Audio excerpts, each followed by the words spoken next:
Irris Makler, then, our correspondent in Jerusalem. Interesting, Irris, what Oliver was saying there. Unlikely that Israel will ever admit to this. There's some unusual language, we were talking just before we came on air, Irris, that's being used, though, by some people there. Tell us this.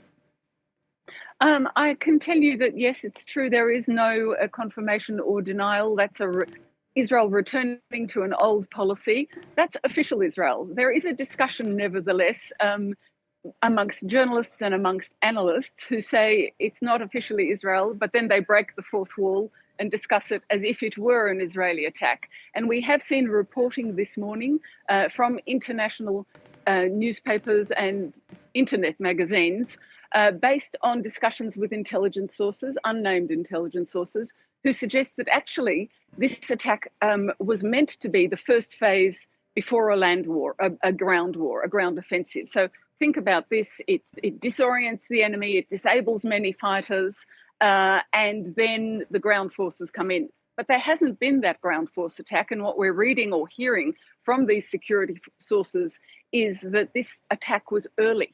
They had found out that somebody in Hezbollah had discovered, let's use discovered, suspected that that these pages were not reliable.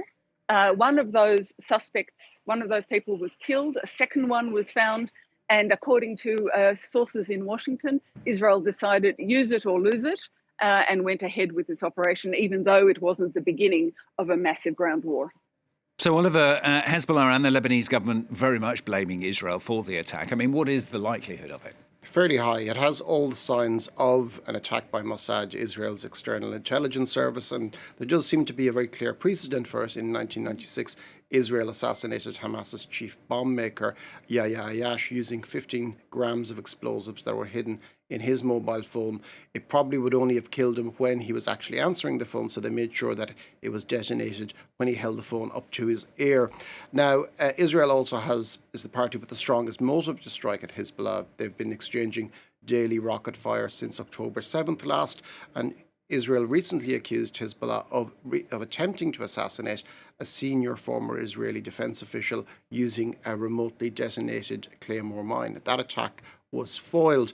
Mossad is also the entity that would be best equipped technologically and logistically to do something which is a very, very sophisticated and wide-ranging attack. You're infiltrating a supply chain and booby-trapping hundreds, if not thousands, of devices with very compact explosives. So it's possible that Israel was trying to basically probably try and steal a march, as Irris said, on Hezbollah, or also just to strategically take out a large number of Hezbollah personnel at this moment in time. Yeah, so stealing a march, Irris, that's how Oliver put it there. I mean, I suppose the next question is where it all leads. That's right. You know, we're waiting to hear the official reaction of Hezbollah. Sheikh Hassan Nasrallah will speak tomorrow evening, local time.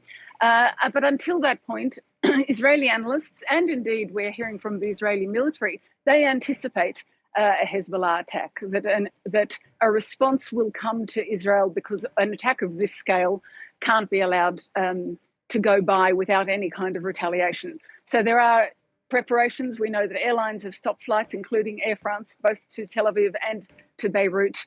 And we are seeing people hunkering down here, military on alert, in the anticipation of a Lebanese attack following the initial statements from Hezbollah that said Israel will be attacked and it won't know what hit it. It's an attack it can't anticipate because it hasn't had that kind of attack before. Oliver, sum it up for us then. I mean, it was only, wasn't it, this week that the US was warning Benjamin Netanyahu's government against further escalation against Hezbollah. So what might be the goal then in Israel in doing this? Well, Washington in particular is concerned about opening another front simply because Iran has far greater influence on Hezbollah than it does on Hamas, and it also has footholds in both Lebanon and Syria. So you really would be bringing the battle to Israel's borders. Israel may have been thinking of strategically hampering Hezbollah ahead of a possible attack, possibly not by Israel, but by Hezbollah.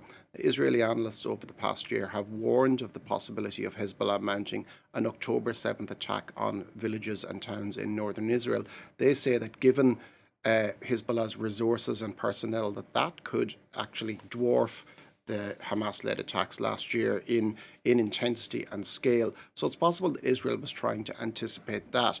But again, as Irris was saying, there is the possibility that Israel is preparing for an attack of its own. It has invaded and occupied parts of Lebanon in the past, most recently 2006. Washington does not want Israel to do this, but as we have seen so often over the past few months, Israel is really not paying any attention to what the Biden administration is saying.